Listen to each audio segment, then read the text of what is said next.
Yeah, good afternoon. After the cover break, I think it's a good time to change the view. To change the view to a little exotic presentation into the conference program. I think it's a good time to change the view to the environmental impacts and to the possible environmental benefits of nanomaterials and also application, the nano products. And the background for this work I have is the project NanoSustain.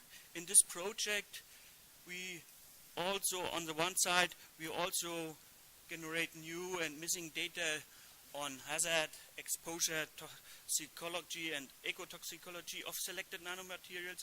But also on the other side, we also develop new approach, criteria, guidelines for hazard characterization, risk, and life cycle assessment appropriate to nanomaterials. And my part is a focus on the life cycle assessment. And our specific nanomaterials and in this project and our selected prospective in part applications are nanocellulose as paper additive, industrial thickener, rheology modifier, nano titanium dioxide in paint application, nano zinc oxide glass coating as a barrier for glass, ultraviolet barrier for glass, and multi-wall carbon nanotubes in epoxide plates and in a prospective application of a wind power plant. And if you, for further assessing of environmental impacts, the life cycle assessment is the most extensively developed and also standardized methodology. But if you analyzed the publication worldwide, you can find only 30 publications to life cycle assessment of nano application, and also only 15, 16 publication of life cycle assessment of the manufacturing of nanoparticles and nanocomponents. And that's a very small time of publication you can find. And one reason for this situation is that we have several problems and deficiency to make a life cycle assessment of nanomaterials and of nanoproducts. There we have a very, very great data gap of material and energy flow data along the life cycle. And also in mostly case study you can find you cannot find nano-specific emission data along the life cycle. And our approach in NanoSustain is the data generation in several life cycle stage with the integration of enterprises, and also the data generation through different experiments in the project, sanding test, weathering, composting tests. And the next point is also that we want to generate nano-specific emission about modeling with release factors, and also to integrate the method of life cycle assessment forecast of plain best on laboratory data. That's the 1 point problem, data gap. And the next point, we have problems and deficiencies of the method of life cycle assessment. In this methodology, we have several environmental impact categories, but the specific impact categories, for example, for dust, PM10 potential, or for toxicology, human and ecotoxicology potential, are not relevant for nanospecific emission, for nanospecific release, and so on. That's a problem. And also a problem of the life cycle assessment method is that neither the technical risk nor the potential of the application are considered. And what we want to do in nanosustain, we want not develop a new nanospecific environmental impact category. That's, from my opinion, in this time not possible. But what we want to do is that we want to develop specific exposure models, and on this basis we want to, or we make a probabilistic material flows modeling, and so we can calculate prospective environmental concentration of the engineered nanoparticles. And in another part, we will have to develop a preliminary assessment of nanotechnology towards a more precautionary risk management. And what are the focus in this nanosustain project for us is the first focus are cradle to gate life cycle assessment of the selected nanomaterials. That means a life cycle assessment from the beginning, from the pre-production of raw materials and finished at the manufacturing gate. Also that means finish this assessment with the production of nanomaterial. And here for this life cycle assessment is a functional unit 1 kilogram nanomaterial. And then the next step is the step to application. The second step is cradle to grave prospective life cycle assessment. That means the assessment entire throughout the life cycle, from the pre-production of raw materials to the production of nanomaterials to production of the nanoproduct use phase, and after the use phase to disposal, treatment, and so on, or recycling. And in this we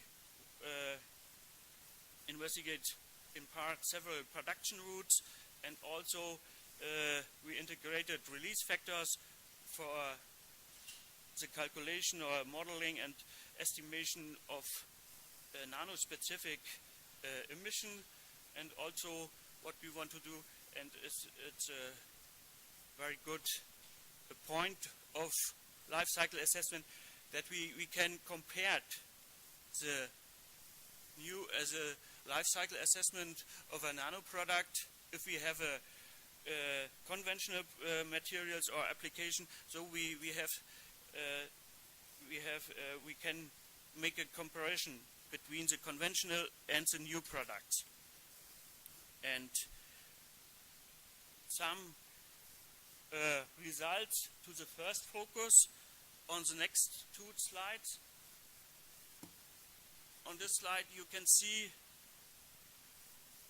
the energy demand, the cumulative energy demand for the production of 1 kilogram material.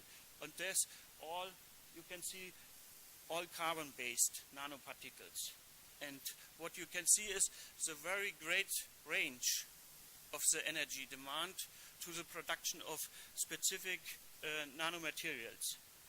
And the influence here is very big, is a type of the production process, is a type of the production type, manufacturing process. For example, we have a low energy demand with catalytic vapor deposition, or here for the production of carbon black with flame pyrolysis. And we have a very, very high energy demand for the production of materials with art and laser application. And in this, you can see the results or the comparison of global warming potential as one of the greatest or important environmental impacts for the production of various conventional and nanoscaled materials. And here you can see also the difference between the conventional to the nanoscale materials. For example, the production of conventional polyaniline, you can see 10.9 megajoule per carbon dioxide kilogram equivalent per kilogram product, and the nanoscale is the factor 25 higher. The same part is, you can see this for the production of conventional silver in comparison with nanoscale silver in solution, for example. But not titanium, the difference for titanium dioxide, conventional and nanoscaled, is very low on the other side. In the next few minutes, I will present some results from our case studies. And here, the case study 1 is a prospective carbon nanotube composite material, for example, as rotor blades of wind power plant. And this is a prospective application. And on the right side, you can see the system boundaries from the pre-production of the material for the wind power plant, and the use phase, and the final treatment, and the disposal of this. And it is important for life cycle assessment. It's a very important the definition of the functional unit. And for this prospective case study is a functional unit, the energy production of one wind power plant. And if we used the new material, carbon nanotubes, in rotor blades, then we can increase the energy efficiency. And if we can, and that's the same point, the biggest point, if we can increase the energy efficiency, then we have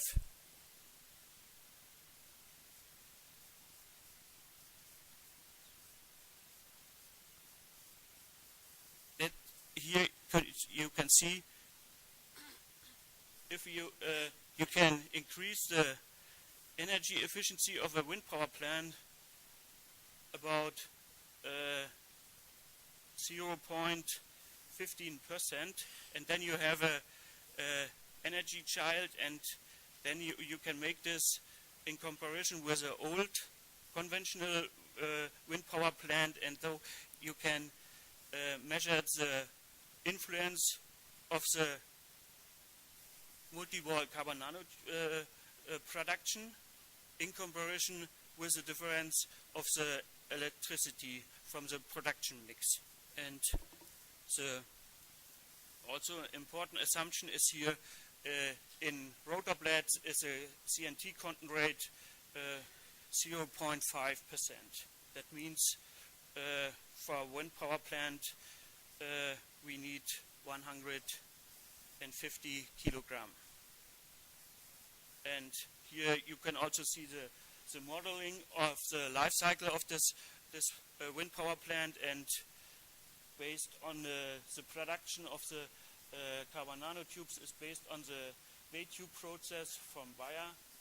And here you can see the results. And that means we have a improvement around 5% for the impact category of global warming, or also for depletion of abiotic resources. And we also investigated in for the new wind power plant in new case studies. One RC means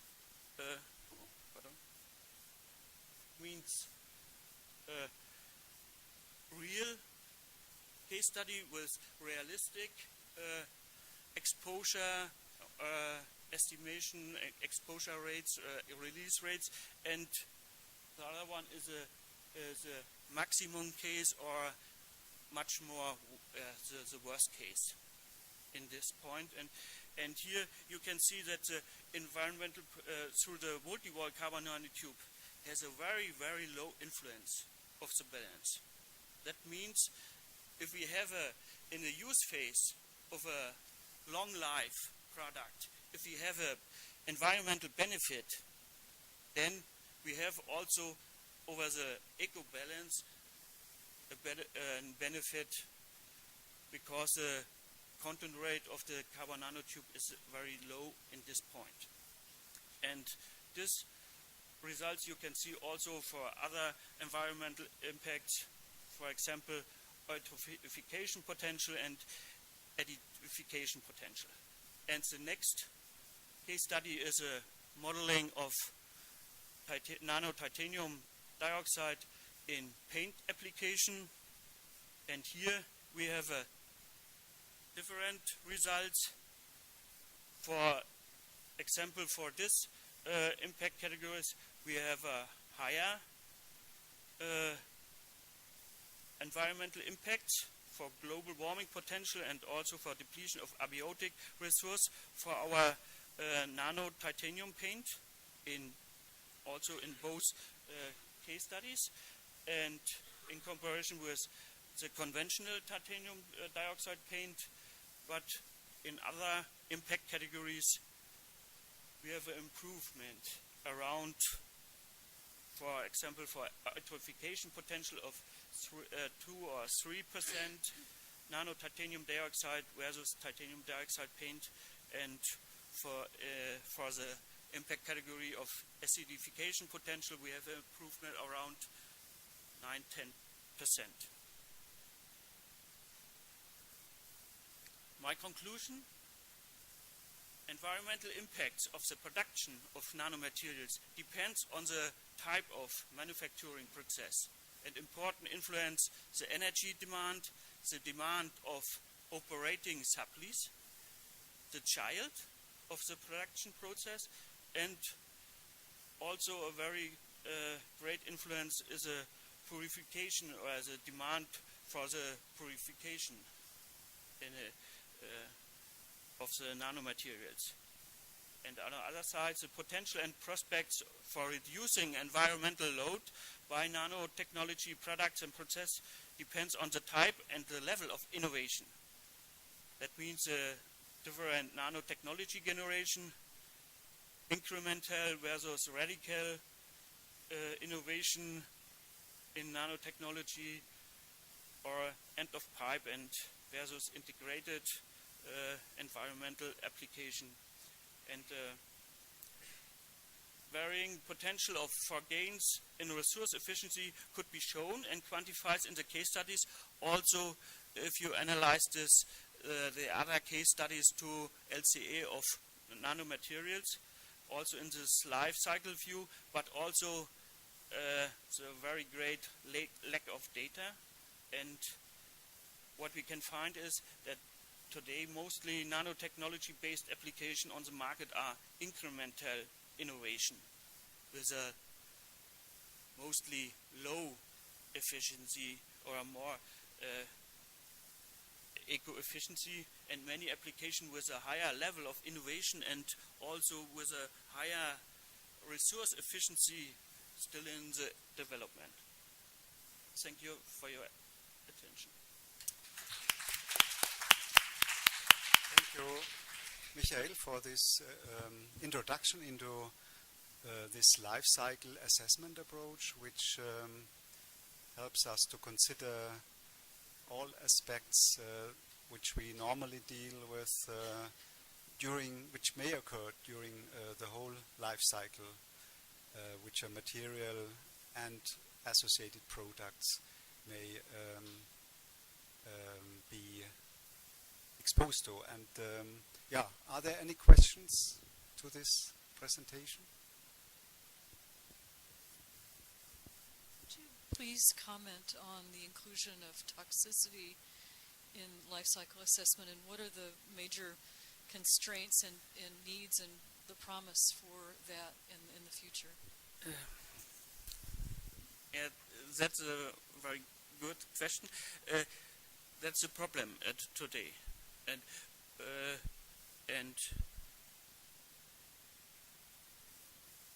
the problem is of the methodology. We have this impact categories in the life cycle assessment, for example, ecotox potential, but only for macroscope or microscope material.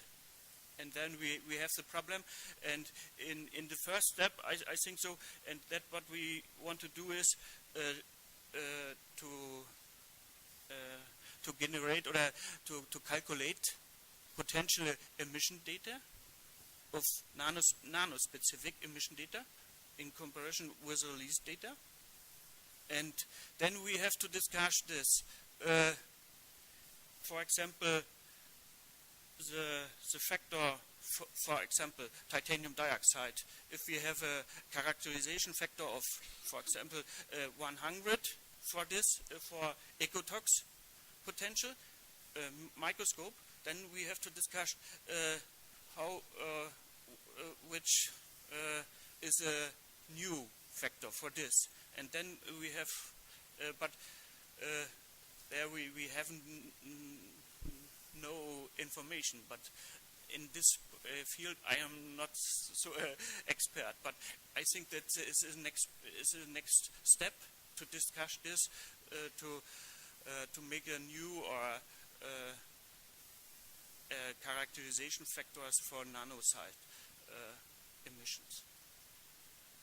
Yeah, I will add to this that I think what has to be also done by the toxicologist is more work on the released materials and not on the pure nanomaterials. So the released materials are normally different than the compounds that we get produced by the. So we have to get release data, and on those released nanomaterials from products along the life cycle in all the stages, those ones should be the ones tested for toxicology. And then also in terms of introducing the data in the impact assessment of this analysis, this tool of life cycle assessment analysis, is needed data that can be extrapolated to human and to impact categories that are much more in a bigger view of an impact in the human health and environment. So it's a lot of work to be more realistic about the whole environmental impact of the nanomaterials. There's a lot of work to do still there, but I think the main I think what has to be done at the moment is to work on released materials from the different stages of the life cycle. So yeah, Tom.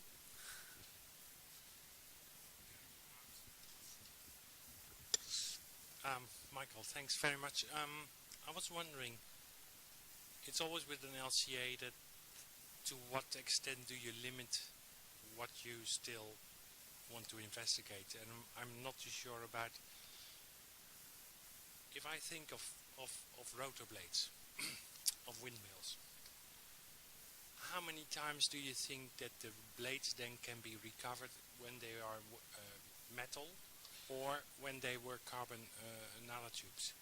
Do you have some idea about how many times you could recycle and make it again into a rotor and then extrapolate what that environmental impact would be?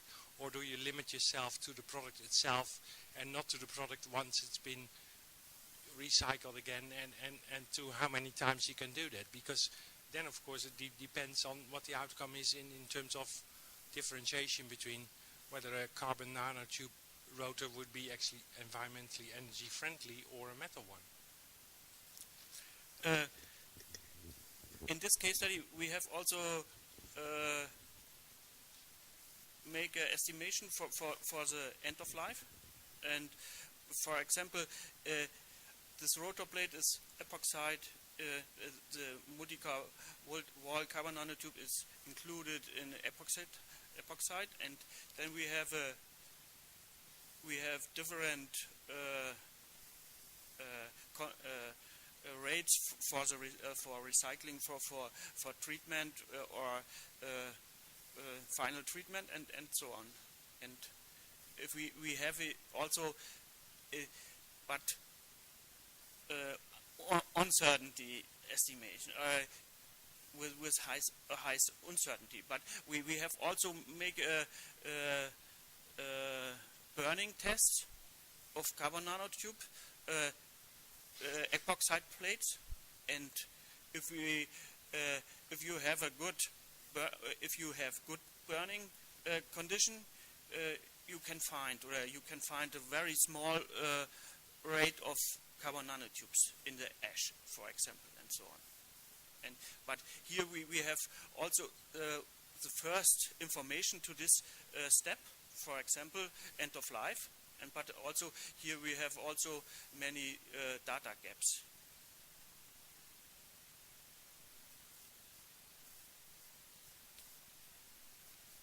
Yeah. Are there more questions to Michael? If not the case, I would like to thank you once again, Michael, for this